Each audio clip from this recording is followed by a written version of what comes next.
l'EHPAD de la Madeleine, c'est un établissement qui est sur le territoire du Grand Bergeracois, à Bergerac en particulier. Et c'est un établissement qui peut accueillir jusqu'à 237 personnes au niveau, je dirais, son cœur de métier, qui est l'accueil permanent. Et ensuite, qui a tout un tas de services annexes, on va dire. Un accueil de jour qui peut accueillir jusqu'à 40 personnes par semaine. Un accueil de nuit qui peut accueillir jusqu'à 6 personnes par semaine. Un hébergement temporaire, 6 personnes également, 6 places.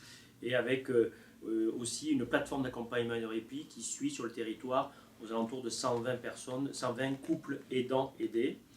Et également, on pilote la Maya. La Maya, c'est une méthodologie d'intégration de services sur le territoire du Grand Bergeracois. Et cet ensemble de prestations fait qu'on a aux alentours de 200 salariés et 180 salariés équivalents temps plein, à majorité à 88% de femmes et donc 12% d'hommes.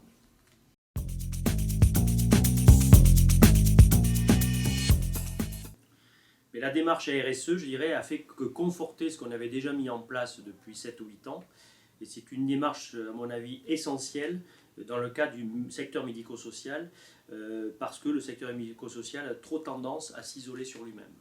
Et je crois qu'encore pire, les personnes âgées que les autres secteurs, on est un secteur recroquevillé sur nous-mêmes, ce qui fait que la démarche RSE nous donne un élan naturel d'aller s'ouvrir vers les autres et s'ouvrir sur le territoire.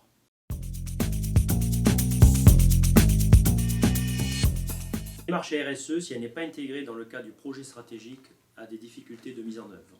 Parce que, quelque part, c'est un nouveau paradigme et c'est une nouvelle dimension. Et il faut que ça soit validé par les instances dirigeantes pour qu'un directeur, effectivement, puisse après le mettre en phase de façon opérationnelle.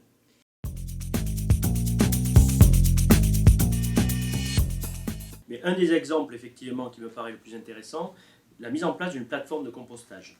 Alors vous allez me dire, le compost, ce n'est pas quelque chose de nouveau. Non. Mais la démarche est nouvelle, parce que mettre en place une plateforme de compostage dans le cadre d'une institution comme la nôtre, ça a eu des effets qu'on n'avait pas du tout envisagés, notamment la lutte contre le gaspillage alimentaire, puisqu'on est passé tout simplement de 130 kg de déchets par jour aux alentours de 60-70 kg de déchets. Et cette diminution de déchets alimentaires fait que, effectivement, on rentre dans une politique RSE qui est visible, parce que la démarche RSE, il faut qu'il y ait des actes visibles. Et après, l'autre dimension, c'est que finalement, c'est un gaspillage qu'on évite et c'est de l'argent qu'on peut mettre dans d'autres financements au sein de l'institution.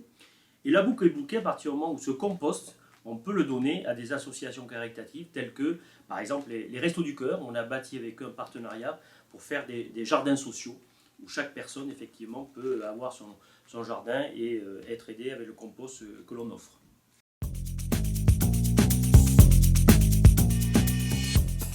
Les perspectives de la démarche RSE au sein de nos structures, c'est poursuivre l'action engagée avec un zoom particulier sur tout ce qui est volet social et conditions de travail, où, comme j'ai dit tout à l'heure, on a essentiellement du public féminin, et mettre effectivement le paquet, comme on dit, sur tout ce qui est articulation vie professionnelle, vie privée, en sachant que notre secteur aujourd'hui est devenu un secteur très difficile en matière d'assurance maladie, d'arrêt maladie, puisqu'on a dépassé le secteur du bâtiment, qui est un secteur pourtant repéré en tant que secteur difficile dans ce cadre-là.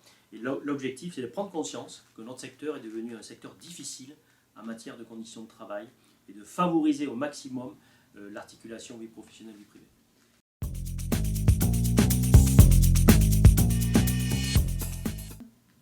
Mais je crois que la RSE, tout simplement, dans notre secteur médico-social, c'est un gros mot que je vais employer, mais ça apporte la performance.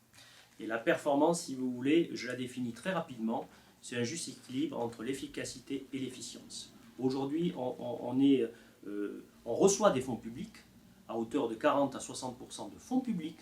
On doit justifier l'utilisation de ces fonds publics. Et plus on sera en mesure de justifier ces fonds publics, plus on sera encouragé à faire mieux.